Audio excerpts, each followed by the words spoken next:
बिस्मिल्लाहिर्रहमानिर्रहीम, अस्सलाम वालेकुम जी। मैं हूं मारिया अली और आप देख रहे हैं मेरा यूट्यूब चैनल। दुआ ज़ारा अगवा केस की बुनियाद दुआ ज़ारा की उम्र के तयन पर है, लेकिन जो हकाइक सामने आते हैं उससे पता चलता है कि दुआ ज़ारा के मेडिकल की बोगस रिपोर्ट पेश करके केस को ख़राब करने की कोशिश की गई है। आपको पता है कि बच्ची की उम्र 14 साल है, जो वालिदैन के पास डॉक्यूमेंट्स है, तो बच्ची की बयान की कोई अहमियत नहीं होनी थी, लेकिन एक बोगस और गलत किस्म की मेडिकल रिपोर्ट सामने लाई जाती है जिसमें बच्ची की उम्र जो है वो 16 से 17 साल बताई जाती है। बड़ी अजीबोगरीब किस्म की बातें हैं कि अगर बच्ची की उम्र 14 साल है तो फिर ये 16 से 17 साल किसकी उम्र है, किसकी उम्र का तयन किया गया है। अगर दुआ ज़ारा का ठीक तरीके से मेडिकल करवाया जाता तो केस 8 जून को ही खत्म हो जाना चाहिए था। दुआ ज़ारा के मेडिकल में क्या हेरा फेरी की गई है, इस हवाले से बात करने के लिए सब मेरे साथ मौजूद हैं registrar ortho surgery services hospital Lahore doctor Faizan Majeed. उनसे बात करते हैं और जानते हैं कि इस केस में या किसी भी तरीके से अगर आपने किसी की उम्र का तयन करना है तो क्या तरीक़ाकार है। अस्सलाम वालेकुम डॉक्टर साहब, उम्मीद करती हूँ कि आप ठीक होंगे।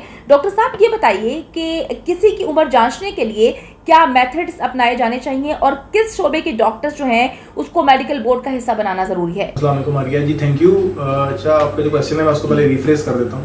हमारा बेसिक क्वेश्चन ये है कि अगर कोई भी किसी भी एक पर्सन की for whatever reason, for legal reason और फॉर अदर डिस्पैरिटी रीजन, हमने अगर एक पर्सन की एज डिटर्मिनेशन करनी है तो उसके हमारे पास मेथड्स क्या हैं मेडिकली और क्लिनिकली। तो उसमें ऐसे है कि कुछ there is a system which is accepted internationally, क्योंकि ये इशू एक किसी भी मुल्क दुनिया में मुल्क में हो सकता है और यूजली लीगल जो फेटर्निटी है उनकी तरफ से रिक्वायरमेंट होती है from medical people to determine the age of person. अच्छा, इसके अंदर जो मिनिमम पीपल रिक्वायर्ड हैं जिनकी एक्सपर्टीज़ की ज़रूरत है, उसके अंदर एटलीस्ट एक फोरेंसिक मेडिसिन का एक्सपर्ट होगा, एक रेडियोलॉजिस्ट होगा और एक डेंटिस्ट होगा, एक जनरल फिजिशियन होगा और एक ऑर्थोपेडिशियन या orthopaedic surgeon. This is the minimum people which come together as a board to give an opinion about the age of a person. Doctor Faizan, क्या इस तरीके कार से एग्जैक्ट एज बताई जा सकती है? हम किसी भी बंदे की एज को कोई कैलकुलेट करके तो भी एग्जैक्ट नहीं बता सकते कि आज एक बंदा इतनी देर का है, इतने दिन का हो गया या इतने साल का हो गया। It's an actually estimation of age, एक अंदाजा होता है कि जी तकरीबन इस शख्स की उम्र इतनी होगी अब। अच्छा, उसके अंदर नेक्स्ट ये क्वेश्चन है कि उसके अंदर मेथड्स क्या हैं। उसके अंदर फ्यू कुछ चीज़ों को समझ लेना ज़रूरी है। उसके अंदर सबसे इम्पोर्टेंट और फर्स्ट जो उसके अंदर चीज़ है वो है मेडिकल हिस्ट्री, कि आप जिस पेशेंट की या जिस पर्सन की एज एस्टिमेट करने जा रहे हैं उसकी हिस्ट्री लेनी है कि उसको पुराने पहले ज़िंदगी में कोई मेडिकल प्रॉब्लम, कोई इशू रहा हो, जिसके अंदर हार्मोनल इश्यूज बहुत ज़रूरी हैं, डवाफिज्म है, लोगों के कद छोटे हैं या लंबे हो जाते हैं।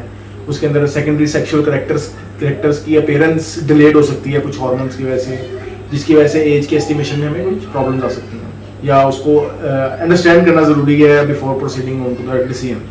नेक्स्ट स्टेप इसके अंदर ये है कि कुछ रेडियोग्राफ्स लिए जाते हैं। अच्छा, वो मैंने जो बोर्ड आपको बताया तो उसमें एक डेंटिस्ट का भी होना बहुत ज़रूरी है, शायद मैंने बताया।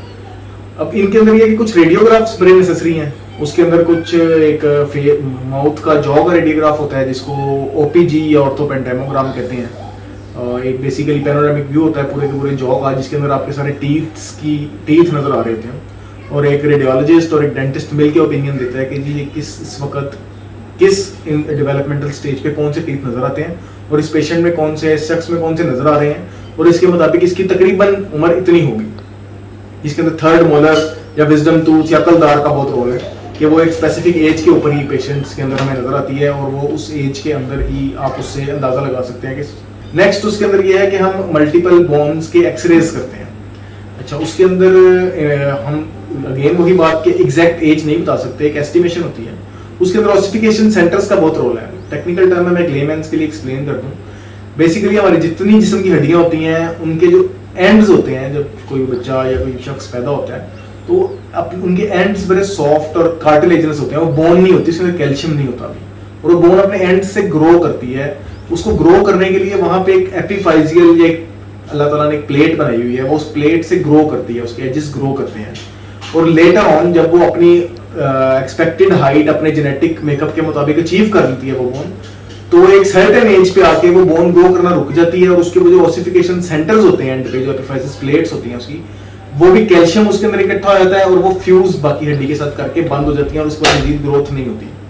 अच्छा, अब इसके अंदर ये कि मुख्तलिफ हड्डियां जो हैं वो मुख्तलिफ औकात पे इंसान की ज़िंदगी में, उनके ओसिफिकेशन सेंटर्स आपस में फ्यूज हो जाते हैं और वो बंद हो जाते हैं। अब इसके लिए मल्टीपल रीजन्स के एक्सरेज होते हैं। आप रिस्ट का एक्सरे ज़रूरी है, एल्बो का एक्सरे ज़रूरी है, शोल्डर का एक्सरे है, फिर पेल्विस का एक्सरे है, हिप्स के एक्सरे ज़रूरी होते हैं इसके अंदर। फिर इसके अंदर मजीद आगे फर्दर जाने के लिए सीटी स्कैन ऑफ क्लेविकल के मीडियल जो हमारी कॉलर बोन होती है, इसके अंदर वाले जो हिस्से हैं उनका सीटी स्कैन भी किया जा सकता है। अच्छा, अब इसके अंदर ये है कि तकरीबन 3 से 4 क्लासेस में हम डिवाइड कर लेते हैं बंदे की उम्र कितनी है। इसके अंदर आप हाथ के एक्सरेस करके कुछ हड्डियां होती हैं ऐसी, जिसके अंदर अगर वो हड्डियां अपीयर हैं और वो पूरी की पूरी कैल्शियम उनमें इकट्ठा हो गया, फ्यूज हो गई हुई है, उनकी प्रॉपर अपीयरेंस नजर आ रही है, तो 7 साल एक आप डिफाइन कर सकते हैं कि एक बंदा 7 साल से छोटा है या एटलीस्ट 7 ईयर्स का है।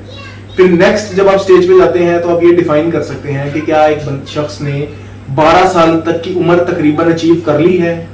उसके बाद नेक्स्ट स्टेज पे आप तकरीबन 16 साल की क्लासिफिकेशन कर सकते हैं कि यार ये तकरीबन जो शख्स है 15 से 16 साल का तकरीबन है ये। फिर उसके बाद हमें 17 से 18 साल अगली स्टेज पे आप उसको कह सकते हैं। उसके अंदर मल्टीपल एक्सरेस का रोल है, वो ऑर्थोपेडिक सर्जन एक और रेडियोलॉजिस्ट मिल के उसको एक ओपिनियन देते हैं कि जी ये इस शख्स में अगर एल्बो का एक्सरे हमने किया है और उसके अंदर तकरीबन सारे के सारे जो ओसिफिकेशन सेंटर्स हैं वो फ्यूज हो चुके हुए हैं, तो ये इस शख्स की उम्र कम से कम 14-15 साल है और इससे बड़ा है, छोटा नहीं हो सकता। इसी तरह पेल्विस का अगर एक्सरे कराया है हिप बोन्स का और उसके अंदर आइलियर क्रस्ट जो हड्डी का ऊपर वाला हिस्सा होता है वो अगर आपस में जुड़ के फ्यूज हो गया हुआ है, तो ये तकरीबन 17 से 18 साल का है। इस तरह मैं डेंटिस्ट की बात की थी कि अगर थर्ड मोलर रिपेयर हो गया हुआ है तो ये कम से कम 17 साल की उम्र का शख्स है। तो ये it is not an absolute method, it is an estimation. बहुत शुक्रिया डॉक्टर फैजान मजीद। जो तरीका डॉक्टर फैजान ने बताया है और जो तरीका अपनाया गया है 2000 की मेडिकल रिपोर्ट बनाने के लिए, जो कि मैं बोगस कहूँगी, बोगस मेडिकल रिपोर्ट, इन दोनों चीज़ों में ज़मीन आसमान का फ़र्क है। किसी भी तरीके से SOPs को फॉलो नहीं किया गया, किसी भी तरीके से उन चीज़ों को सामने नहीं रखा गया जिन चीज़ों को मद्देनज़र रखते हुए एक मेडिकल रिपोर्ट बनानी ज़रूरी थी।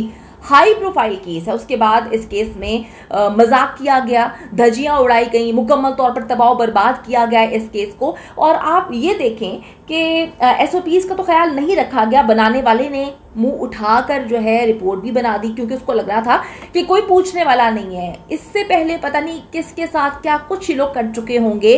अभी तो ये हाई प्रोफाइल केस है जिसकी बिना पर हम लोग इस पर आवाज़ बुलंद कर रहे हैं, लोगों ने आंखें खोली नहीं है। दुनिया भर से जितने भी डॉक्टर्स हैं जो पाकिस्तान में भी मौजूद हैं, उन्होंने भी हमें ये बताया कि जो बोगस मेडिकल रिपोर्ट आई है उसमें उन चीज़ों को देखा ही नहीं गया जिससे उम्र का तयन करने के लिए, जांचने के लिए जो तरीक़ेकार अपनाना ज़रूरी होता है।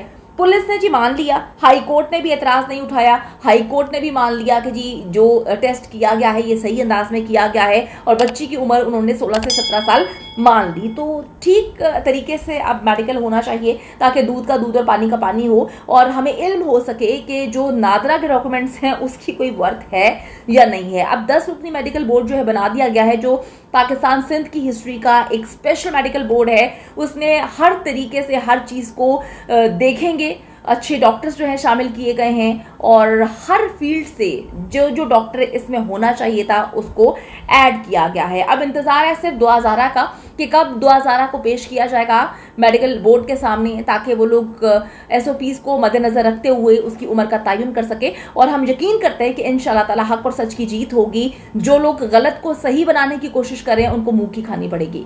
उम्मीद करती हूँ कि वीडियो पसंद आई है। कमेंट सेक्शन में जाके जल्दी से अपनी राय का इजहार करें, वीडियो को ज़्यादा से ज़्यादा शेयर करें, मेरे चैनल को सब्सक्राइब करें। और पाकिस्तान एक खूबसूरत मुल्क है, उस खूबसूरत मुल्क के हवाले से मैंने एक चैनल बनाया है, उसको पिन कर दिया है, लिव लाइक मारिया। जल्दी से जाके उसको भी सब्सक्राइब कर लें।